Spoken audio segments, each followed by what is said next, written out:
وقال الشیطان، وہ کہے گا شیطان، لما قضی الامر، جب فیصلہ ہو جائے گا قیامت کے دن جہنمیوں کے جہنم جانے کا فیصلہ، ان اللہ وعدکم وعد الحق، اللہ نے وعدہ کیا وہ وعدہ پکا تھا، ووعدتکم فاخلفتکم، میں نے وعدہ کیا لیکن میں اس کے خلاف چلتا ہوں، میں تو شیطان تھا، میری بات کیوں مان رہے؟ وما کان لی علیکم من سلطان، نہ تھا میرا تم پر کوئی زور، الا ان دعوتکم، میں نے تو خالی دعوت دی، فاستجبتم لی، تم بھاگتے ہوئے آئے، یعنی میری دعوت قبول کی، فلا تلومونی، مجھے ملامت مت کرو، ولوموا انفسکم، اپنے آپ کو ملامت کرو، دین کے مقابلے میں، نبی کے مقابلے میں، قرآن کے مقابلے میں، خدا کے مقابلے میں کیوں میری بات مانتے تھے؟ شیطان کہے گا ما انا بمصرخکم، میں نہیں سن سکتا تمہارا فریاد، وما انتم بمصرخیہ، نہ تم میری فریاد سن سکتے ہو، انی کفرت بما اشرکتمونی من قبل، میں انکار کر چکا ہوں جس میں تم نے مجھے شریک کیا تھا پہلے ہی، ان الظالمین لہم عذاب علیم، بے شک ظالموں کے لیے عذاب ہوگا دردناک، وادخل الذین آمنوا، اور داخل کیے جائیں گے مسلمان لوگ، وعمل الصالحات، اور عمل کیے نیک، جنات، جنتوں میں، تجری من تحت الانہار، کی بہے گی اس کے نیچے نہر، خالدین فی، ہمیشہ اس میں رہیں گے، باذن ربہم، رب کا حکم ہوگا، تحیتہم فیہا سلام، دعا ان کی سلام علیک ہوگی۔ الم تر کیف ضرب اللہ، آیا آپ نے دیکھا نہیں کیسے بیان کرتے ہیں اللہ، مثلا ایک مثال، کلمۃ طیبہ، پاک کلمے کی، کشجرۃ طیبہ، مانند درخت پاک کے ساتھ، اصلها ثابت، جس کی جڑیں پختہ ہے، وفرعها فی السماء، اور اس کی شاخیں آسمان میں ہے۔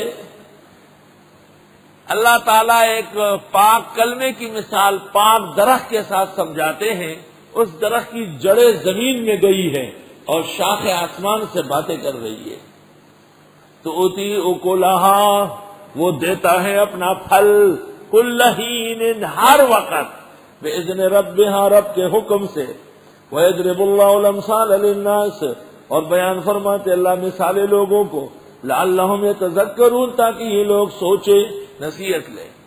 بخاری شریف کتاب العلم میں ہے کہ حضرت صلی اللہ علیہ وسلم نے ایک موقع پر صحابہ سے کہا، دلونی علی شجرہ، وہ درخت کون سا ہے جس کے ساتھ اللہ تعالی نے پاک کلمے کی مثال دی؟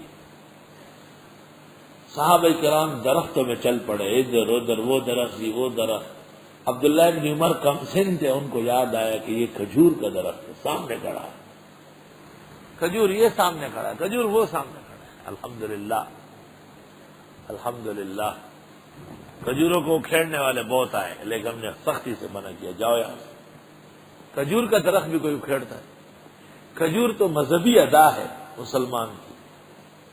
روح المانی میں ہے، آدم علیہ السلام جب پیدا ہوئے اور مٹی بچ گئی تو فرشتوں نے پوچھا خداوند تعالیٰ سے کیا کرے گا؟ زمین میں دباؤ، فانبتت النخل، کھجور کا درخت اگا۔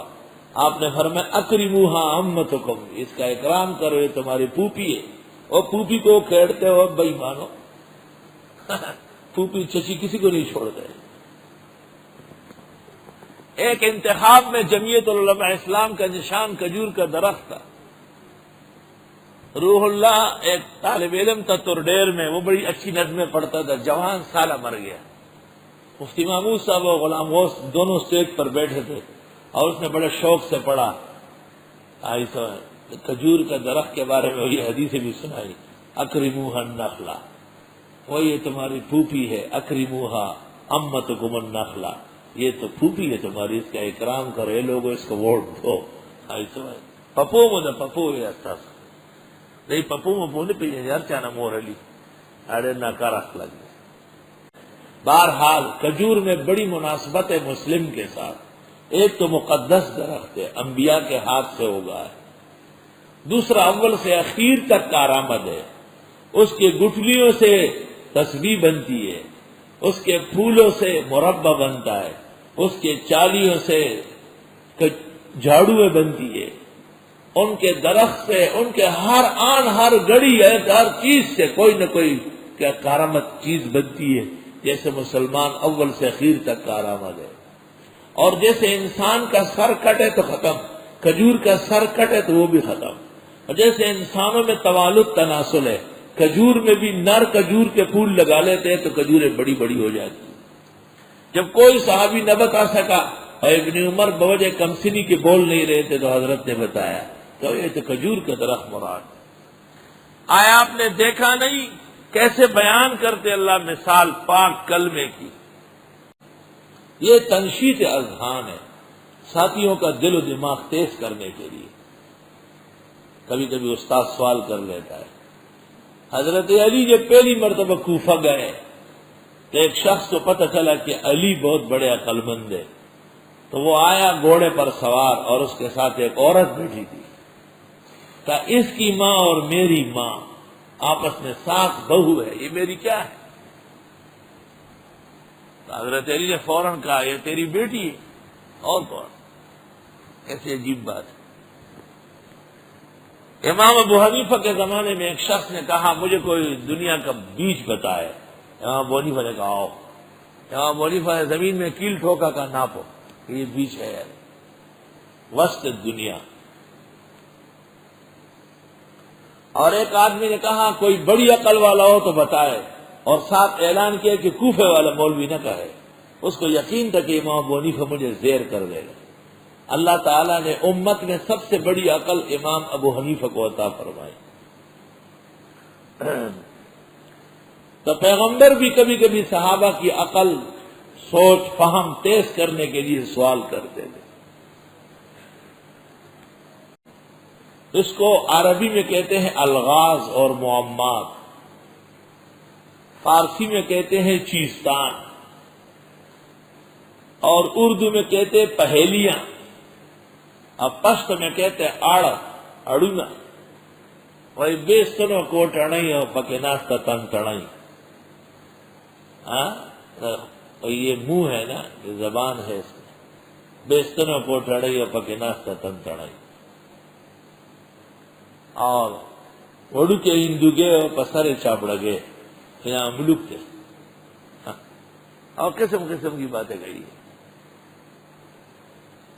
اور بیستنوں کو اٹھاؤ پکے ناشتہ شہزادہ یعنی قبر۔ مولانا عبدالحی لکھنوی مرحوم نے اس پر رسالہ لکھا ہے الغاز کے نام سے، الغاز الفقہ۔ اصل کتاب تھی ابن عبد البر ابن ابی شاہنہ کی۔ ہمارے مخدوم دوست مولانا مفتی محمد ولی بنوری ٹاؤن کے استاد نے پشتو میں اس کا ترجمہ کیا ہے۔ ابن عبد البر ابن ابی شاہنہ کی کتاب تھی الغاز الفقہ، وہیں سے کچھ حصہ مولانا عبدالحی نے لیا اور پھر مولانا محمد ولی صاحب نے ترجمہ بزبان پشتو کیا۔